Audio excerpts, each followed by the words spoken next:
காளிப்பட்டி மகேந்திரா மேல்நிலைப்பள்ளி மெகா வாழை இலை விருந்து. இந்த போறப்பு தான் நல்லா ருசிச்சு சாப்பிட கிடைச்சது. அன்று காலை சூரியன் கூட கொஞ்சம் மெதுவாக உதித்தது போல இருந்தது. காளிப்பட்டி மகேந்திரா மெட்ரிக் மேல்நிலைப்பள்ளி மெகா வாழை இலை விருந்து ஒரு சாதாரண பள்ளி வளாகமாக இல்லை. அது ஒரு பண்டிகை மண்டபம், ஒரு பாரம்பரிய பூமி, ஒரு பச்சை திருவிழா. பாவாடை தாவணியில் மலர்ந்த மாணவிகள், வேஷ்டி சட்டையில் திகழ்ந்த மாணவர்கள், மரியாதை கலந்த பாரம்பரிய உடையில் ஆசிரியர்கள். ஒவ்வொரு முகத்திலும் ஒரு தனி ஒளி, ஒரு பெருமை, ஒரு புன்னகை.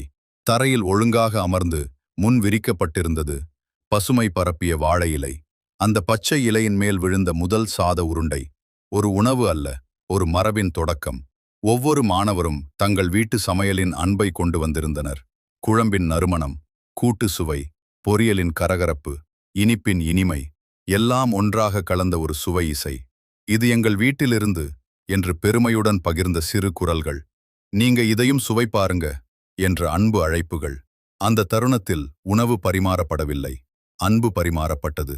அனைவரும் ரசித்து ரசித்து உண்டனர், மெதுவாக சுவைத்தனர், சிரித்தனர், பகிர்ந்தனர்.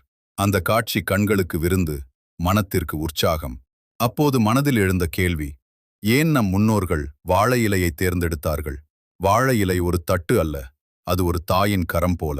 சூடான உணவை தாங்கும் சக்தி, இயற்கையின் அருள்.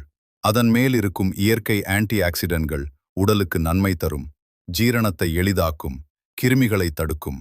பயன்படுத்திய பிறகு மண்ணோடு கலந்து பூமியை மீண்டும் பசுமையாக்கும். ஒரு இலை, ஆனால் அதன் உள்ளே ஒரு அறிவியல், ஒரு சுற்றுச்சூழல் பொறுப்பு, ஒரு பண்பாட்டு பெருமை. 16 ஏப்ரல் 2026 வியாழக்கிழமை நடைபெற்ற மகேந்திராவின் மெகா வாழை இலை விருந்து.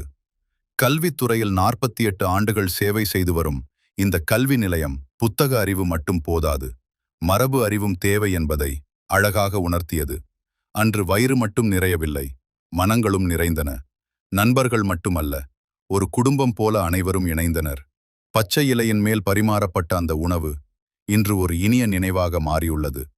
கல்வி வளர்க்கும் பள்ளிகள் பல இருக்கலாம், ஆனால் மரபை வளர்க்கும் பள்ளிகள் சிலவே. மகேந்திரா கல்வியையும் கலாச்சாரத்தையும் கைகோர்த்து நடத்தும் ஒரு பெருமை மிக்க இல்லம். வாழை இலை பசுமை இருக்கும் வரை தமிழர் பண்பாட்டின் பெருமை நிலைத்திருக்கும். இந்த விழாவானது பள்ளியின் முதல்வர் டாக்டர் ஜி ஆனந்த் அவர்கள் முன்னிலையில் நடைபெற்றது. கலை மனிதனாக பிறந்த ஒவ்வொருவனும் அள்ளி அள்ளி பருக வேண்டிய அமிர்தமடாது.